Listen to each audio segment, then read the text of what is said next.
Bom dia, pessoal do segundo ano. Hoje vamos trabalhar com a dilatação superficial.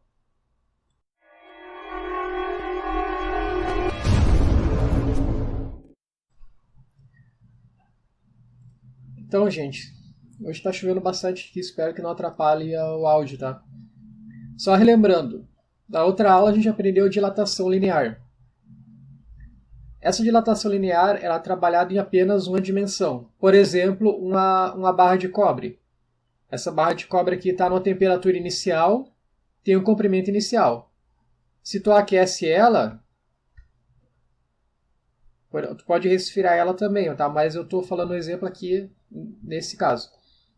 Se tu aquece ela, ela vai aumentar o tamanho. Esse tamanho aqui. Esse tamanho aqui foi a variação de comprimento dela. Então, após aquecer ela, ela não vai mais ter esse comprimento inicial.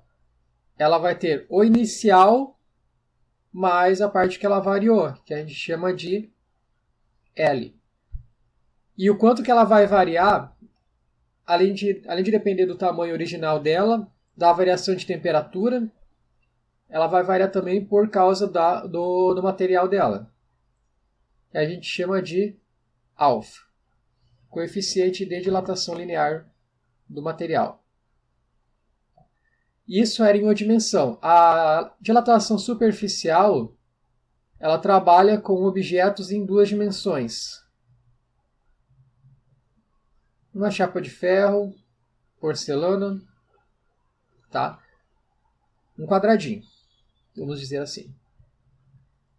Esse quadradinho aqui ele tem uma área. Olha, se ele está no local que a temperatura dele, a temperatura inicial é T0.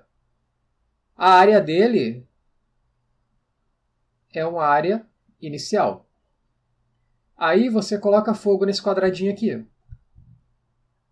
A área dele vai ficar como? Vai ficar um pouco maior.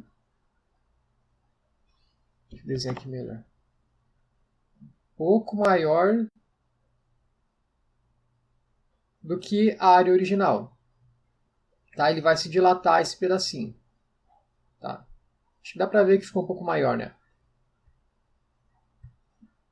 Então, depois que você aplicar uma diferença de temperatura, uma temperatura final aqui, ele vai ficar, digamos, com essa parte de dentro aqui é a área original e a parte de fora vai ser o quanto que essa área aumentou. Variação da área. Então, o quanto que essa área, essa variação de área vai... Quais os fatores que vão influenciar nessa variação de área? Variação.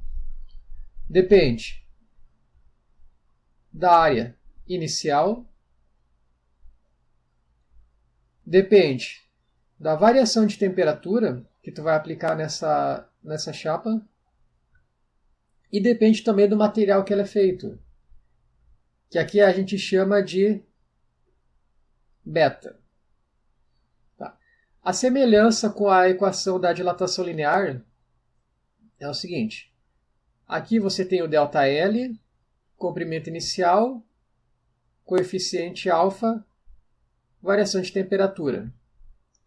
Na dilatação superficial aqui, você tem variação da área igual área inicial, coeficiente beta, variação de temperatura. Elas são bem semelhantes, tá? O que é esse beta aqui? Quando a gente estava trabalhando em uma dimensão, era chamada de alfa. Quando eu trabalho em duas dimensões, eu chamo de beta. E o valor desse beta é 2 vezes o valor do alfa. Exemplo. Se eu tenho lá um material que o coeficiente alfa dele é 0,000020. Se eu trabalhar com esse material em forma de chapa, eu vou ter que fazer 2 vezes esse valor aqui. Então, o beta fica sendo 0,000040. Por que duas vezes? Porque são em duas dimensões. Tá? Aqui é uma dimensão, 1D, e aqui 2D. Então, o coeficiente ele vai ser o mesmo. Se é o mesmo material, ele tem que ser obrigatoriamente o mesmo. Só que como são duas dimensões, tu vai multiplicar esse coeficiente por 2 para que tua conta dê certo. Então, essa variação de área que ele vai sofrer, delta A, vai ser igual a área inicial, coeficiente beta, variação de temperatura.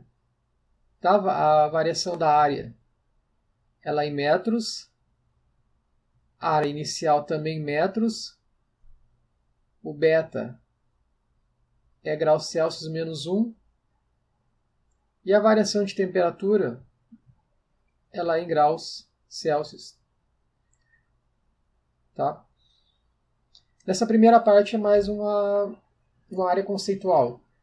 Na nossa próxima aula a gente vai aplicar essa equação aqui em um cálculo prático, certo?